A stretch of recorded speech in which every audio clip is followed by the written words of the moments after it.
So I'm watching a video about uh Miso talking about, at least watching a stream, and he's just at this point right now where he just pulled someone in from his chat into a Discord call to kind of talk about, like, he doesn't feel like as if there's any real argument against campaign skips or some sort of power boost with like a,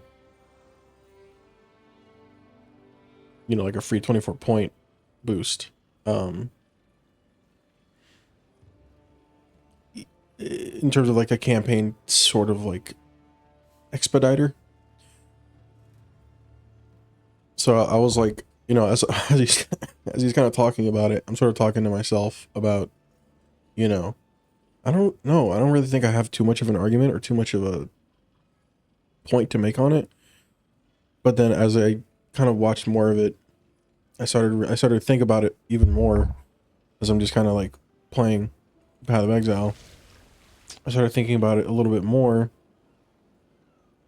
and some things started just kind of come up in my head, like, well, but this, but that, but this, but that.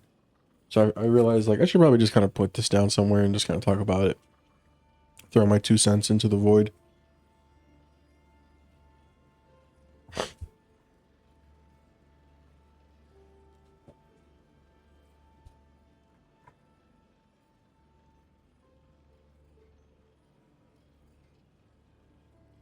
So,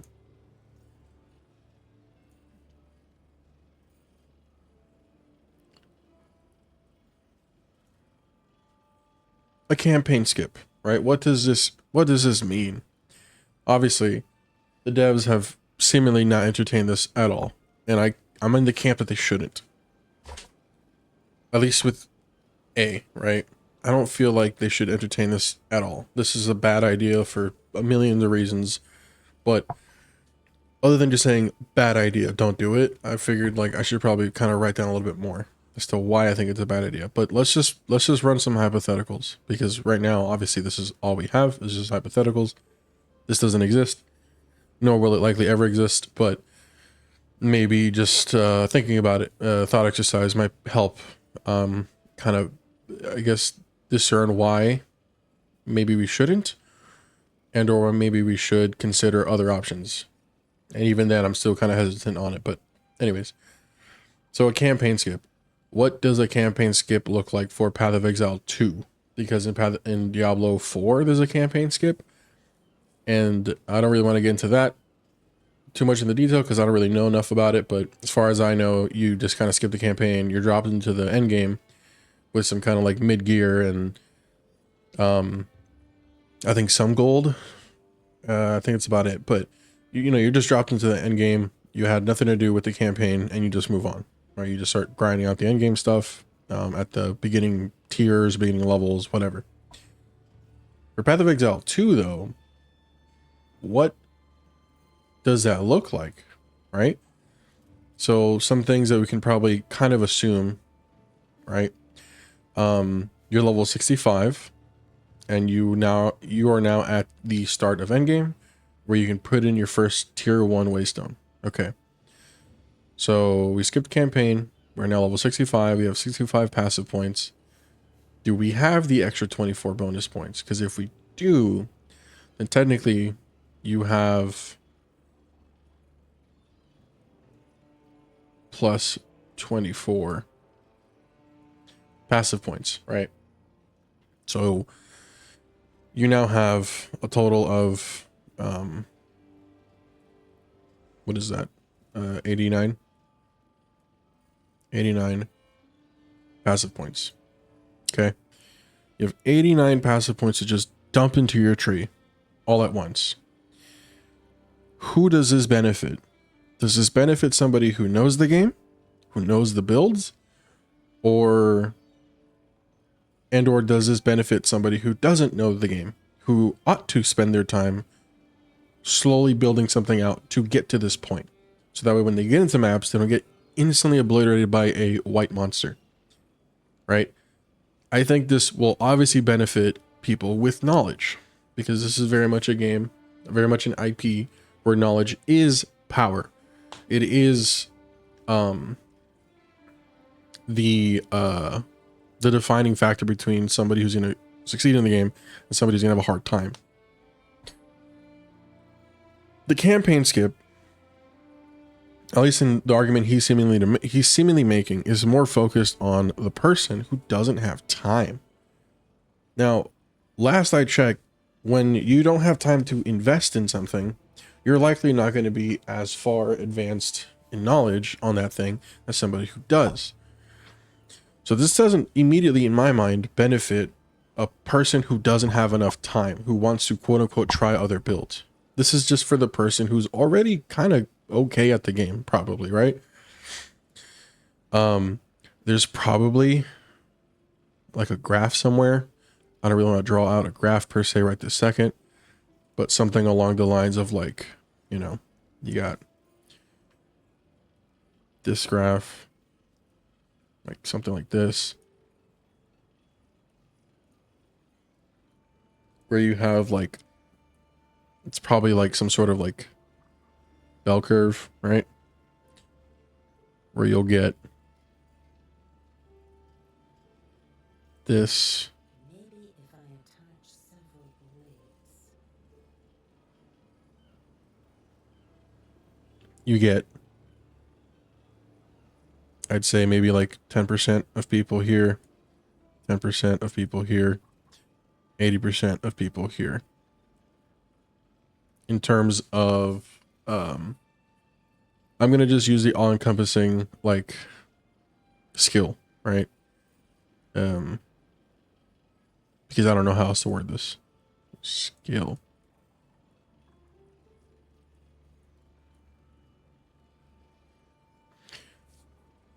Who does this benefit more? In my opinion, this is going to benefit more so, like, maybe this area of people. This is a plus for them. This means nothing, if not could make it worse. For, let's say this is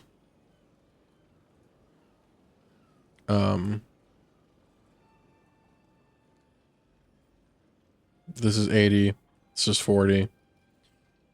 I don't know. 20 and 20 right here, so 20. This is probably good for the like 30 percentile, right? Top 30 percentile. 30% of players get this buff. This is a buff to them. The remaining 70, I could see this being more of a hindrance to them. This could almost complicate the game even further because it's not really letting them learn anything. And again, if the person who doesn't have enough time to invest in this game to begin with should stay far away from this. This is going to benefit the 30 percentile of people who already have enough time or are willing to make time to invest in the game and learn it than it would for those who don't, right? So I think the argument of this helping the person who doesn't have enough time, you fall into here, and this is more than likely going to be more of a hindrance than not, in my opinion. Because let's say you're the person who takes a week or two to even get to endgame. Campaign skip is, in my mind, a hindrance. You shouldn't do it. You should clearly continue to invest in whatever character you're building. And then maybe, let's say, oh, I picked the wrong build. I picked the wrong character. I don't really like this character. Then potentially a campaign skip could make sense. I just don't see a world where that kind of person doesn't already fall into this, where they're aware of their build being bad or not having picked a good whatever character or whatever, right? You probably still fall into this, which at this point, this is probably a buff to you than it is to the people who fall outside that camp. So you're thrown into the end game at level 65 with 89 passive points. You now have 89 passive points to dump into the tree. You probably don't even understand if you're within this group of people. So again, this is still the majority of the players we're talking about. This is an assumption too. I don't really know, right? I would, this is like a guesstimate. My best educated guess that about 30% of players are in this like bracket right here of people who can benefit from a campaign skip. If the discussion around a campaign skip is for this group of people, then yeah, they should do it. But if the majority of people aren't going to benefit from it, why would they do it? Now, obviously, the argument can be made about, you know, building the game and designing it around this group of people versus this group of people. It's not really, I don't really want, it's not really the kind of video for that, because that's probably a whole different discussion on its own. But if we're just trying to help this entire graph of people have a more fun time, campaign skip automatically mostly just buffs a smaller majority, right? So that's just on the, you know, you're dumping into them 89 points all of a sudden. Who's going to really benefit from that? This group. The second thing, this is kind of what I'm really kind of delving into is kind of point 5 on the cons list for campaign skip for like the rest of the stuff. Because, oh, just giving a character 89 passive points, that's kind of like obvious. And that's assuming 89, right? Because, I mean, you just skip the campaign. You can't really, they don't expect you to backtrack and then, you know, get all these extra bonus points, right? They're going to give you the 24 off the rip. So it doesn't really make sense to backtrack. So assumingly they're going to give you 89 points off the rip. So now your character, right? So, you know, like how does this work, right? How do we get gear? What is on our character? Are we naked? Do we not have anything? Do we have white stuff? Do we have magic stuff? Do we have rare stuff? Do we have any legendary? Do we have any uniques on us? What gear do we have? Right? Because if you know, you're at level 89, you're probably about 4 to 6 passive points already dump ascendancy points into your character. Do you pick your ascendancy like when you're making the character, when you're making the campaign skip? Do you have to clear out, like, is this still something you have to kind of do? Like, you know, the question of like, where does the ascendancy points come in for a campaign skip? And then currency. I mean, by now, like, I mean, you could easily find a divine. Like, I've found, I think, a couple divines and a gold charm while working through the campaign this league and during druids.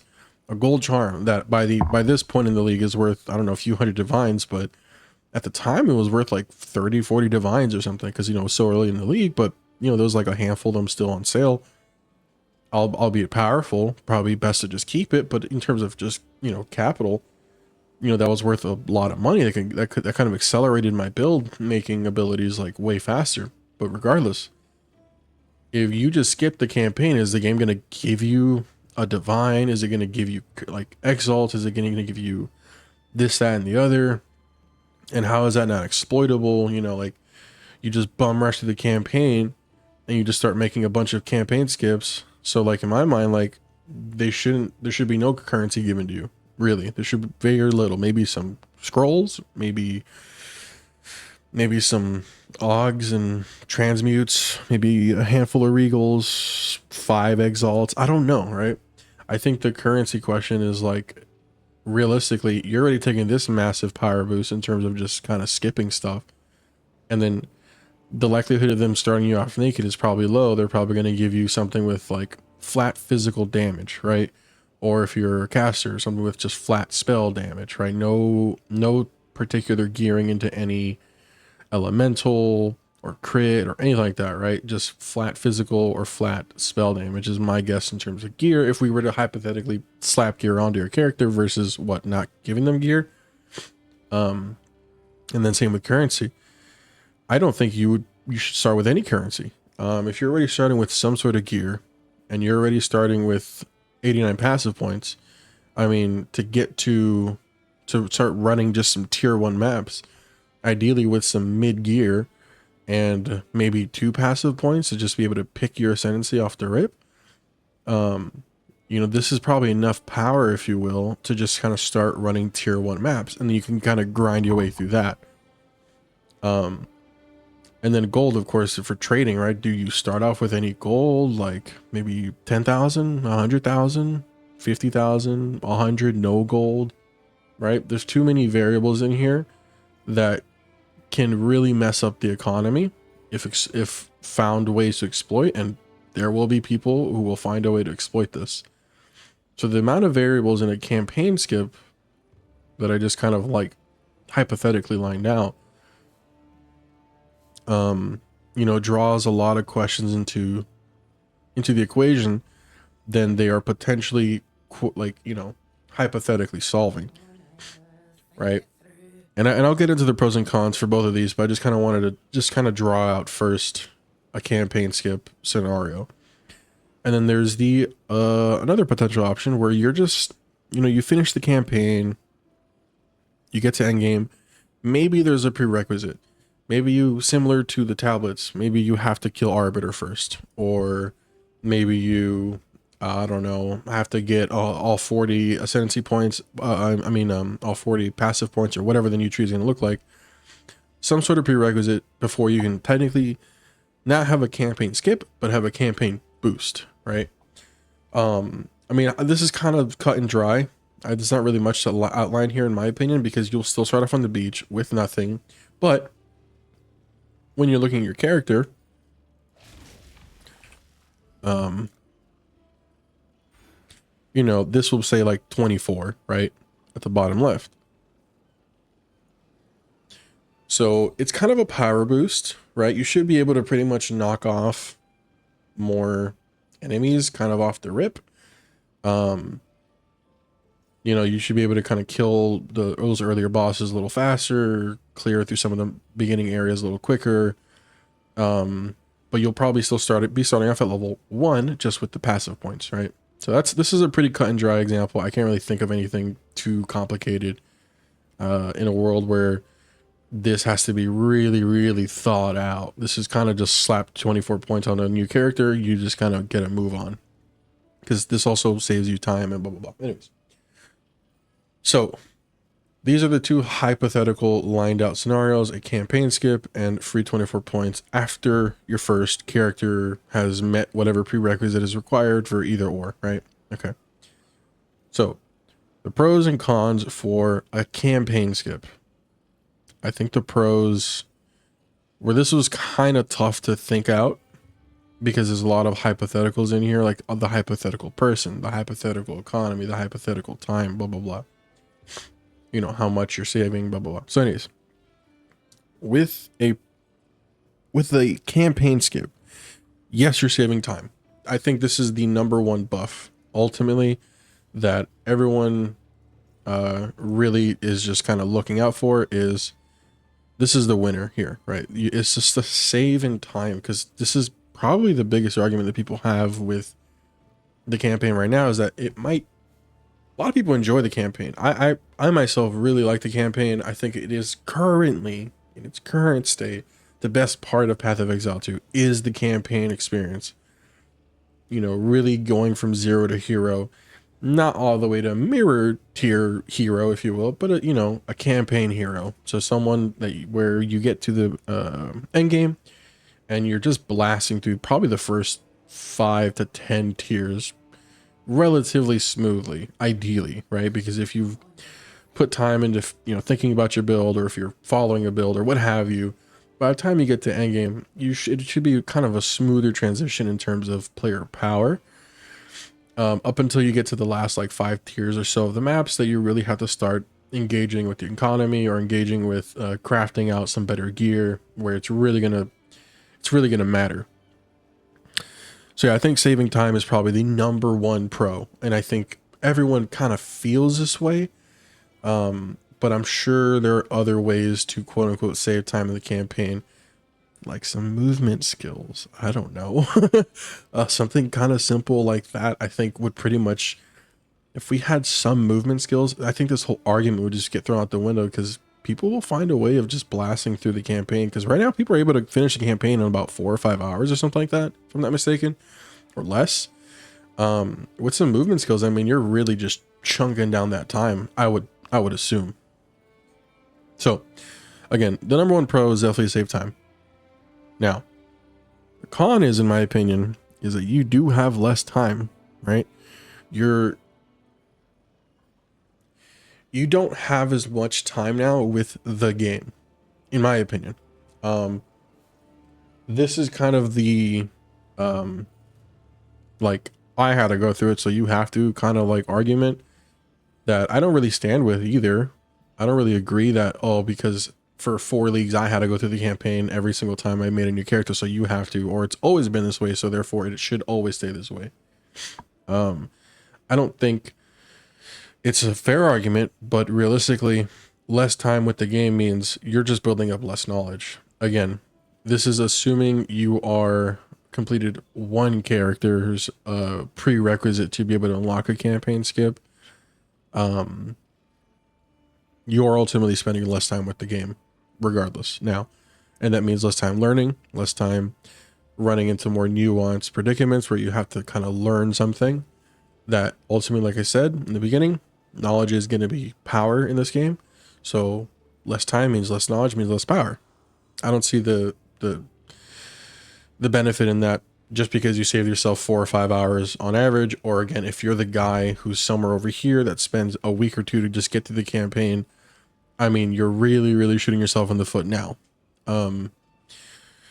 This is definitely a buff to slower players. Again, kind of in this percentile, like the second half over here, where you might just take some time because, let's say maybe it took you a week to get through the campaign and you're in end game, you're maybe kind of staggering your way through the maps.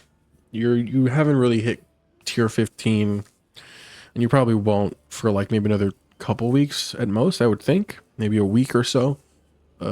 Between 5 to 7 days, but you finally hit it, and then you're watching your content creators, and you're like, "Oh, here's this build that I'm working on now," or whatever. And you thought, that looks like fun, and you kind of want to jump in on that instead because you kind of feel like I'm kind of bored of this build or whatever, and you don't really want to like spend another week going through the campaign again, even with Twink Gear.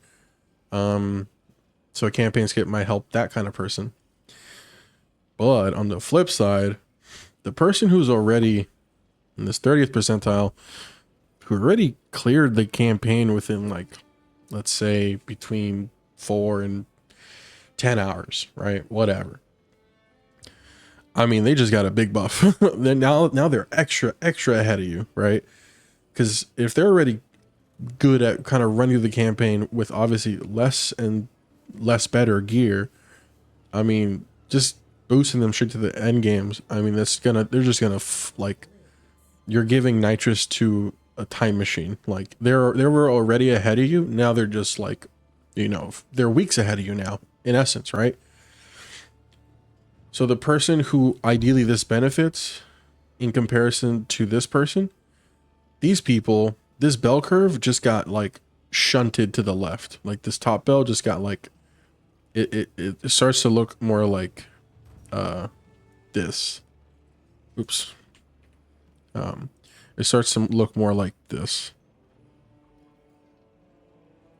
right? Or something like this, right? Now, because now this 30th percentile kind of starts over here, and the rest of the players' base is like somewhere over here.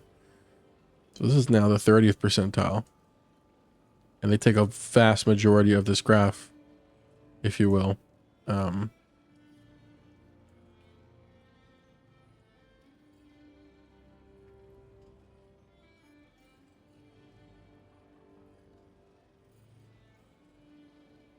Sorry, I'm not the best at MS Paint. So now this 30th percentile, what used to be kind of like a more even spread, now they just absolutely dominate the hell out of the 70% behind them. Because where you used to sit was somewhere probably in this area, now you're like all the way back here, right? Because you basically gave them a time machine. You gave already effective people with their time a time machine. So that only just further pushes back these slower players more than what you initially thought was just kind of like a buff to them. It is more of a nerf to them, in my opinion. So if anything, instead of a slower player buff, it's more of a slower player buff with quotation marks. I do think though, another pro to this is that, again, with more people given the opportunity to really mix and match with the passive tree and kind of getting to a point where you're interacting with the game that gives you more gear, in the end game maps, I can see definitely more people are given the opportunity to just kind of mess with builds more naturally, if you will, or not naturally, I'd say, but without it needing to be in POB, right? Yeah, and when I say more people, I definitely still mean, again, this previous 70 percentile that isn't already knowledgeable with like external tools or understanding game mechanics and so on.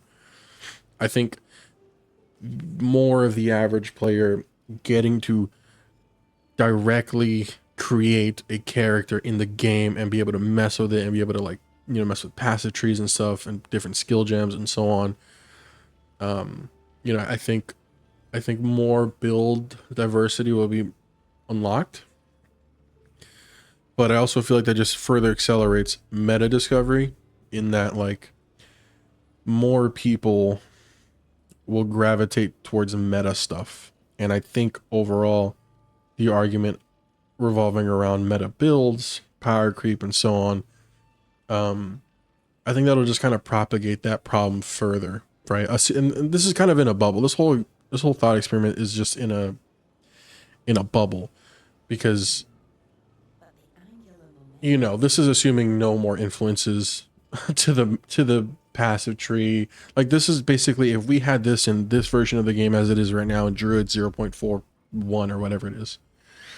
Obviously I have no idea what the end game is going to look like, but anyways, I think this will just kind of propagate the problem of like meta dominance. We'll find more builds, I'm sure, but the meta stuff is just going to be also found even faster. So kind of really condensing the time between we're all just figuring this new league out to we've already figured out what the best meta is. Therefore, every other build is feeling a little bit more null and void, right? Which just kind of dampens the fun for, again, I still think this back half of the player base, or in this scenario, this front half really of the player base. And I'm sure this would probably boost the economy in some way. More people are just jumping straight into like the currency exchange and blah, blah, blah. There'll be more things moving around. But again, this is once again a buff to quote unquote better players or players with more knowledge. Because if you get more people who have different items, different currencies on their hands who don't really know the value of it, you're just buffing snipers, you're buffing scalpers.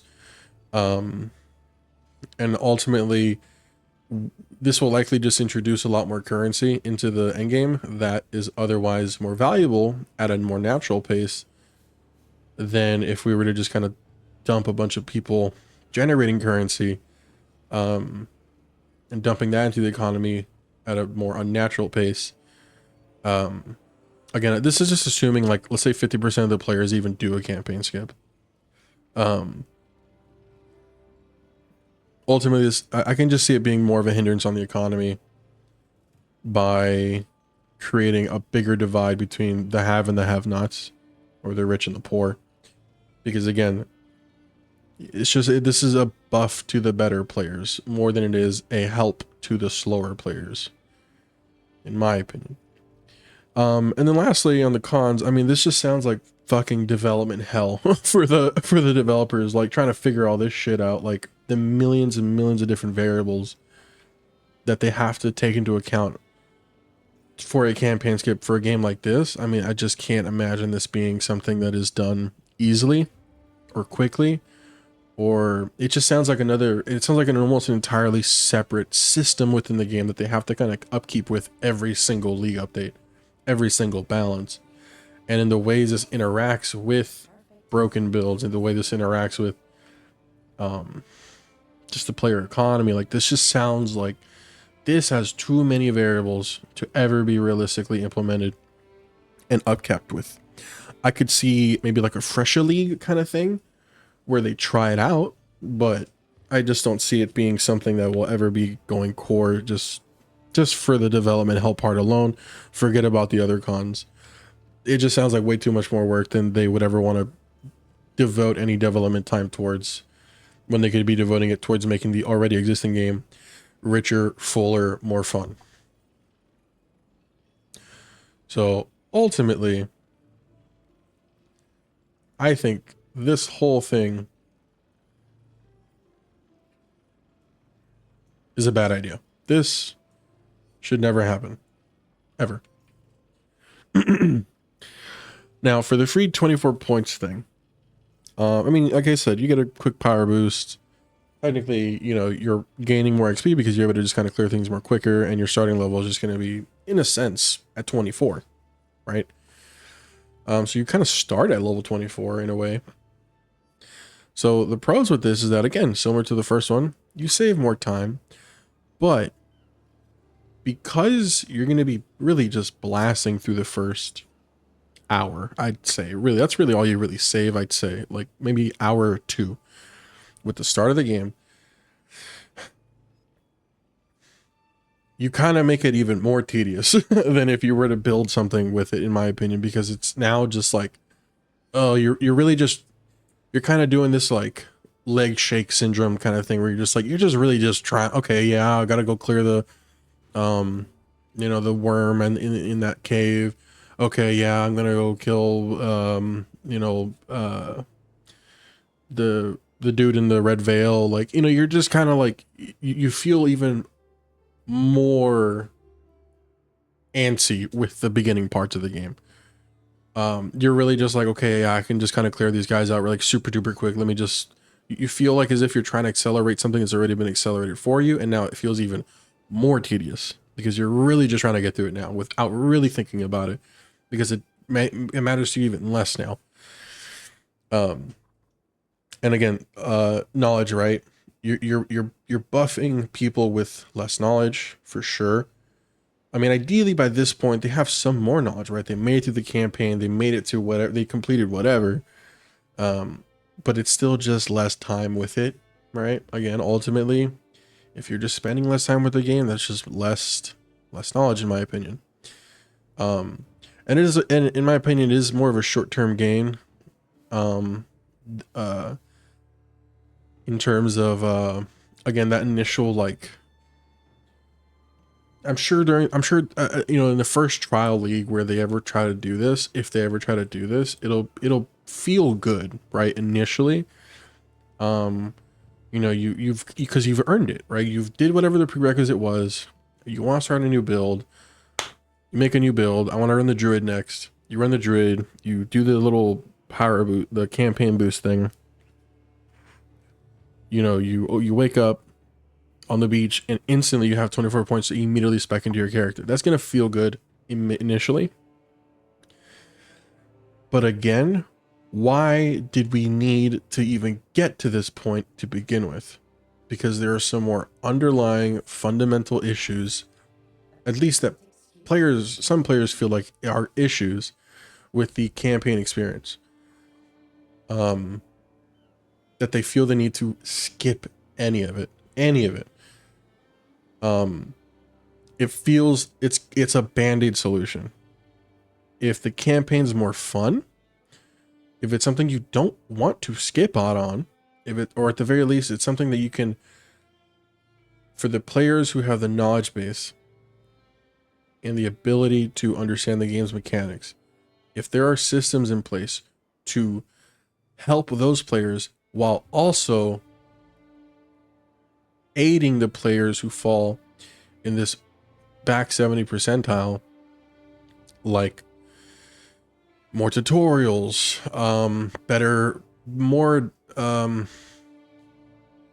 power scaling for the campaign, so that it's kind of hard to fall behind, but not so much so that it becomes trivial to everybody, right? I think ultimately this is more of a band-aid, and this is just a bad idea. So these are kind of my arguments as to why I think campaign skips or even the free 24 points should probably not be considered ever.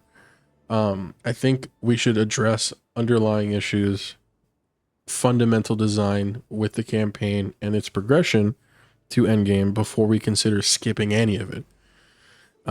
Again, this is just one thought experiment. I'm sure most people don't even want this to begin with, but I'm sure there's a good portion of people who would like it. And I don't know who that is. I'm sure they have their reasons, but ultimately these are mine.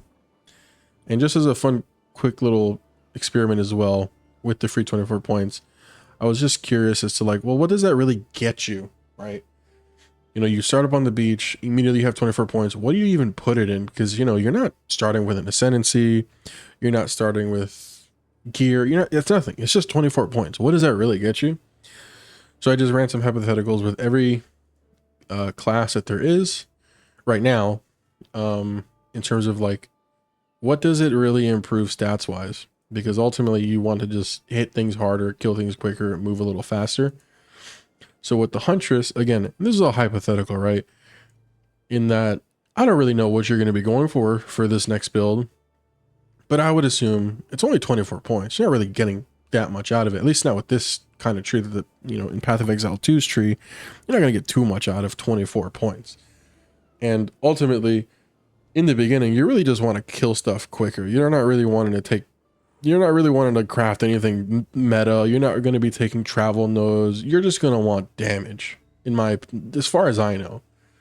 So I just kind of went for, you know, things that kind of give as much damage as possible to your typical builds. Like, for example, for the Marauder, just physical damage, I did two-handed, right? As a, you know, I'm sure I could go for the one-handed one. It doesn't really matter, in my opinion. Like, the difference in points is negligible. So with 24 points in a Huntress, you're getting an increased amount of attack damage of 56 with an additional 24 in physical, more melee, some projectile, some skill speed, and some evasion. So 80%, sorry. Yeah, 80% more damage in a way, right?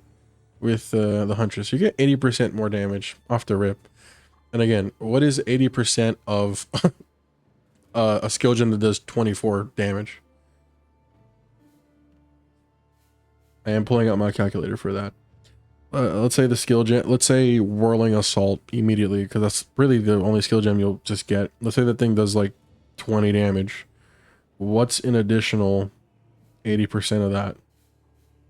So you go from 20 to 36 damage. Okay. Lightning Arrow, let's say that starts off with 30 and you're getting an additional, or no, we're doing Poison Arrow, Poison Burst for this example, right? Because that was the meta, which is technically based off that initial physical and then the magnitude of poison. Let's just say it does 30 damage flat, and then there's an additional 45% increased magnitude of poison, which is like, let's say, an additional 10 damage per second or whatever. So you're doing it about, like, I don't know, let's say initially 40% damage. So you're increasing that by about 40%, and then that 81%. So you know, you immediately bump up to around like an additional, like, you know, to like, let's say 100 DPS on average with like the Poison Burst Arrow jump start. Again, is that a lot for a beginning, you know, DPS like on the beach? Yeah, but that's only going to get you so far. And then for this, I mean, we're obviously doing Spark. Spark is pretty low DPS in the beginning, like 15 DPS, something really stupidly low. But you're increasing that by 108%. You're now doing 31, right? This is, you're probably just doing your default strike, which is probably closer to like 25 damage. You're increasing that by like 188 damage, 180%, 72. So I can see with the Marauder, this gets a bigger buff, right? You go from like 25 to 72.